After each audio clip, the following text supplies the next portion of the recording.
Ladies and gentlemen, if you didn't already know, in yesterday's update, new intel was added into Warzone. Now, if you don't know what intel is, basically they are missions that give you images, notes, sometimes computer files, things along those lines, and basically, based off of those, you have to go around the Warzone map, find the next piece of intel, and what this intel actually does is give you an idea of what is actually going on the Warzone map story-wise. And yesterday's set of intel that was added in the update by far has the most story implications that we've seen so far, and in fact actually changes some of the story from previous pieces of intel we have found with different updates and different series of intel. So in these videos, what I like to do is first of all go over where all of the intel locations are, that way you can go and find them for yourself, and then after that talk about what this adds to the story of Warzone. And by far this is the biggest update to intel we've had so far and adds quite a bit to the story, and there's also a bunch of Easter eggs in this set of intel as well. So we're going to go over all of that today, starting off with the intel locations. So this set of intel is called Hidden Cargo, and the description is track down the missing shipment. And the calling card that you get is literally a shipping container with the Alcatala logo on it. And the first piece of intel says find the location in the message Ghost sent you. That's pretty much how all of the intel starts. And the message that he sent you is this image here. It's very clearly on the top of train station. The question is where on train station? Looking at it, it looks like it's on the far left-hand side because you don't see anything off to the left. However, that in fact is not where it is. It's right in the middle of train station on literally the highest peak possible. So the easiest way to get here is one, just drop in on it right away, or two, take a helicopter to the very top, and it's on the left-hand corner of the top area of the train station. And this is by far the easiest piece of intel out of all of them to find. So after finding this one, the next objective is cargo may have arrived via ports of entry. And the intel is the 1930 derailed in Urzikstan, cargo missing, check ports of entry, start at crane. So this is huge story implications that we'll dive into later in the video. But as far as this one goes, basically you want to go to port and search the cranes. The crane that you are looking for is the one that is the second from the south. Basically, you're going to land there. It's actually one of the cranes that has a teddy bear inside of it. And you're going to want to go to the top of the crane, and the next piece of intel is inside that crane, right alongside the teddy bear. The third piece of intel says someone was paid off to keep the area clear. And then we get a note here on top of a stack of money, and it says NE, so Northeast Garter Crate Storage, 6 across, 58B, deep, keep clear. So again, this has a big part to do with the story that we'll dive into in a little bit. But as far as this one, what you're going to want to do is once again stay in port. And there's in the middle of port, there's a big cluster of storage containers. There's actually a little bit of an Easter egg with a campfire and some chairs being there. That is where you'll find the next piece of intel. It has nothing to do with the whole 6 across 58B thing. I was sitting there looking for numbers forever.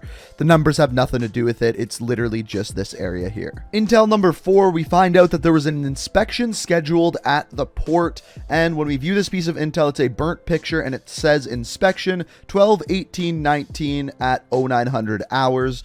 And what you are seeing in the picture there is very clearly vacant on the map. You know that's also in port. So once again with this one, you just go to this section of the map, look around for a little bit, and this one just so happens to actually be inside vacant, sitting on a desk right by a laptop. So it's not actually in the exact location that it gives you in the picture, it's just a little bit off to the side inside vacant. So then in the final piece of intel you have to search for, this one says the cargo was headed to a WHP site.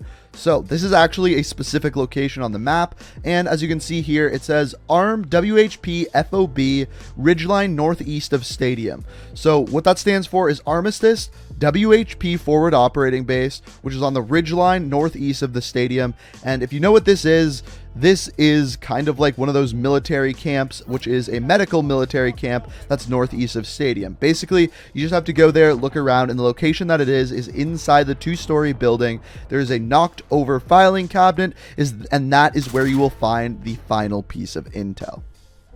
And this final piece of intel is actually a full mission debrief sent to you by Mara, as you can see here. And this is huge. This gives us so much information about the story, but you do have to break it down a little bit, and it is a little bit confusing. But to fully understand this story, we actually have to look at a couple of pieces of intel from previous intel missions. So at the end of the first set of intel, you find out that, first of all, Zakhaev's plan is in motion, and we thank the Lion, aka Khalid al-Assad, for his support, and he may return to Urzikstan. That was the big takeaway from the first set of intel missions. So then moving to the second set of intel missions, you find out about a meeting that took place downtown Verdansk, and at this meeting, Viktor Zakhaev met with Khalid al-Assad, and he tells him about the 1930 Express. You may recognize that name from other pieces of intel.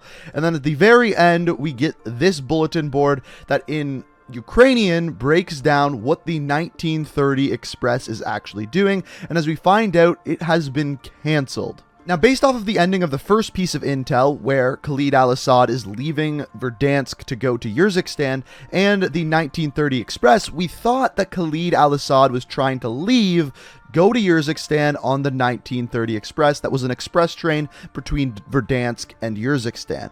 And in that, we were only partially right, because in the second piece of intel in this new intel called Hidden Cargo, we find out that the 1930 was in Urzikstan, so we were correct that it goes from Verdansk to Urzikstan, but it was derailed. Now, the reason why the Zakhaevs and al-Assad were focused on this is not because Khalid al-Assad was going to leave on this train, but rather they were interested in the cargo that was on it. Now, after the train gets derailed, the cargo then gets sent to port, and that is where they pick it up. So once you actually go and check out the cranes in port, you find out that someone has been paid off. There are several important things about this piece of intel. So first of all, the Northeast Gardar. Gardar is the company, the actual shipping company that works out of port, but that's not the important part of the note. If you look off to the left-hand side, you may recognize that logo. That logo can be found several places around the multiplayer maps in Modern Warfare,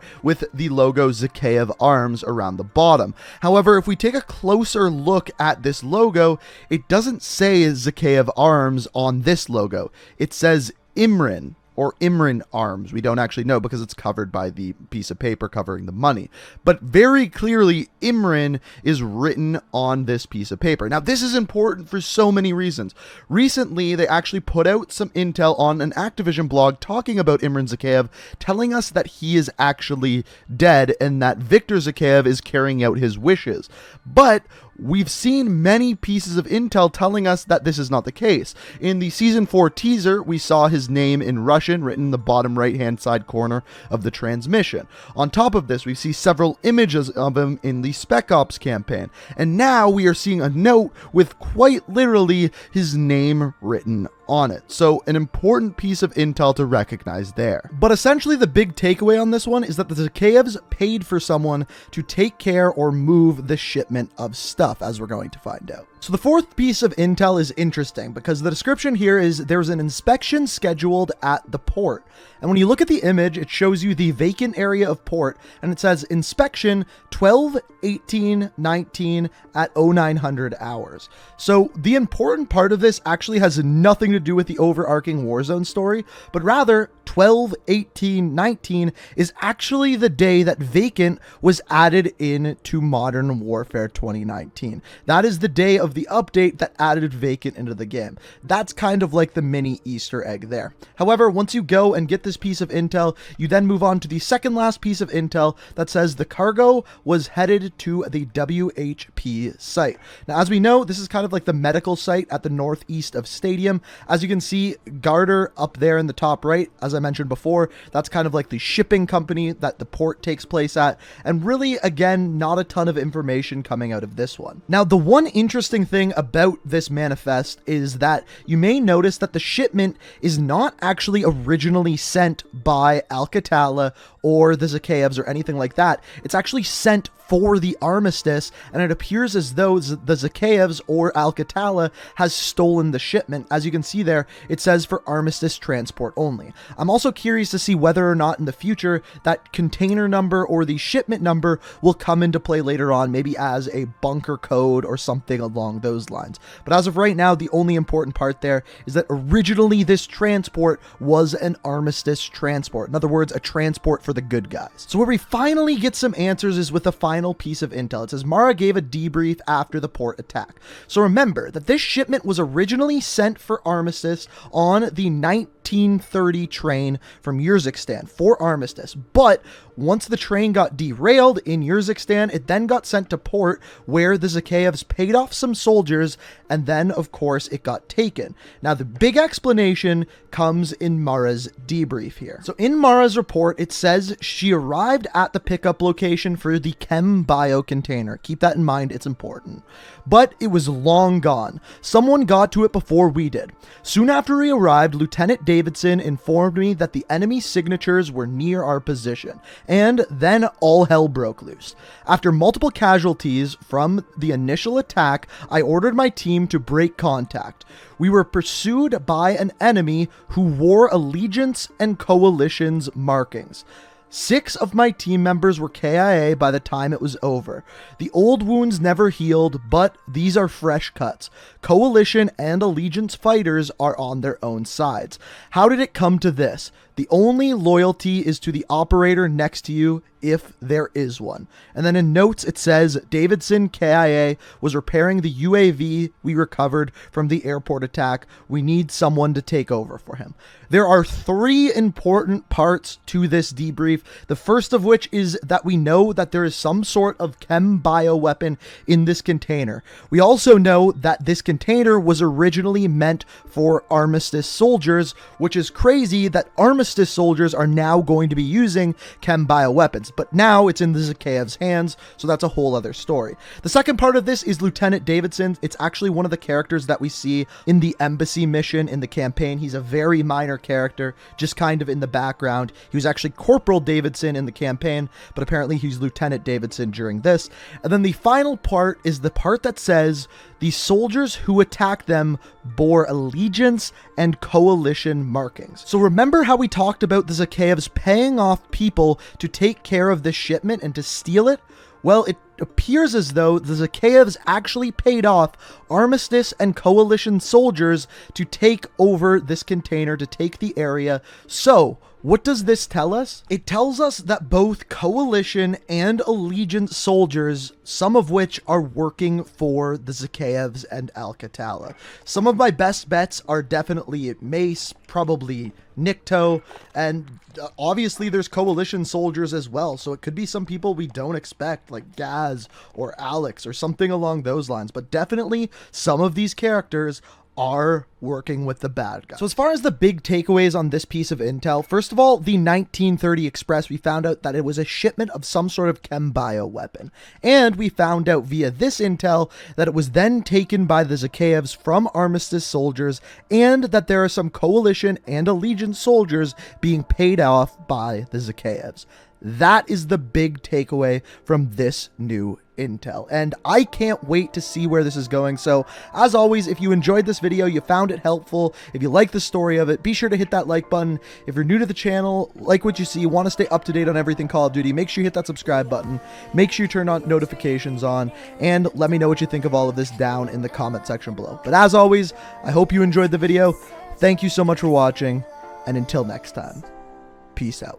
We are reaching for the stars, but we're making this